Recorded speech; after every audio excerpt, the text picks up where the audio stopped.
A paz do Senhor Jesus Cristo, meus irmãos, Deus abençoe cada um de vocês. Vamos estar continuando aqui no versículo 22, amém, que vai dizer: Filipe foi dizer a André.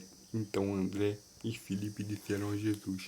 Aqui, Filipe vai avisar a André e então os dois foram até Jesus. Eles foram levar até Jesus, meus irmãos, a causa deles. Eles iam contar para Jesus que veio um povo de outra cultura para se apresentar diante dele, para poder aprender, poder ver ele. Eles queriam vê-lo, meus irmãos. Ou seja, eles tinham essa curiosidade de buscar o Senhor Jesus, de ver com seus próprios olhos a encarnação de Deus, a encarnação do Deus Criador em uma pessoa. Meus irmãos, eles não foram lá para ver um Messias diferente dos judeus. Os judeus tinham que ser o Messias como eles queriam. Não, eles foram lá para ver um Deus, meus irmãos, desconhecido, mas que ao ouvir os feitos dele, e eles se encheram de curiosidade e foram ter com ele para poder ter a humildade de aprender, meus irmãos, a humildade de fazer a vontade de Deus sem conhecer Deus. Ou seja, meus irmãos, eles não conheciam Deus, meus irmãos, eles não tinham experiência com Deus, mas eles conheceram Jesus Cristo. Eles queriam conhecer Jesus Cristo, eles queriam conhecer o Rei da Glória encarnado, meus irmãos. Aqui, meus irmãos, é a palavra de Deus se cumprindo, eles querendo conhecer o Rei da Glória, a manifestação do poder de Deus em uma pessoa chamada Jesus. Eles queriam ver, meus irmãos, todos os atributos da divindade deles em uma só pessoa. E aqui, meus irmãos, é onde se separam as crianças dos homens.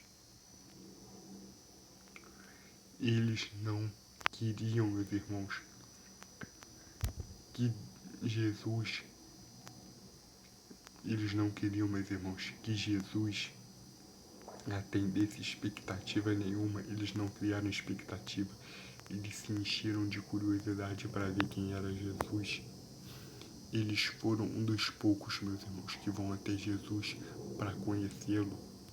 Eles queriam ver Jesus. Eles já sabiam que alguma coisa de diferente tinha acontecido ali. Eles sabiam que alguma coisa de diferente tinha nele, porque ele não era uma pessoa comum. Meus irmãos, eles tinham uma teologia que dizia que de vez em quando os deuses se transfiguravam de mortais e vinham observar a terra e de vez em quando viver com as pessoas. Então, meus irmãos, Jesus veio praticamente assim, só que com uma diferença. Os deuses muitas das vezes se relacionavam com mulheres, mas Jesus não. Jesus se fez puro até a cruz. Deus se fez obediente até a morte, e morte de cruz. E assim, meus irmãos, é a diferença entre Jesus e os deuses pagãos. Meus irmãos, ou seja, os pagãos foram iluminados pela graça divina e os judeus não. Os judeus, meus irmãos, tiveram o seu intelecto fechado por causa da religião. O véu da religião até hoje não se rasga na mente deles. Eles continuam da mesma maneira. Mas os gregos se encantaram com Jesus e quiseram conhecê-lo, ou seja, cumprindo a profecia de Isaías que vai dizer: eu fui manifestado àqueles que por mim não perguntavam. Deus abençoe cada um de vocês. Amém.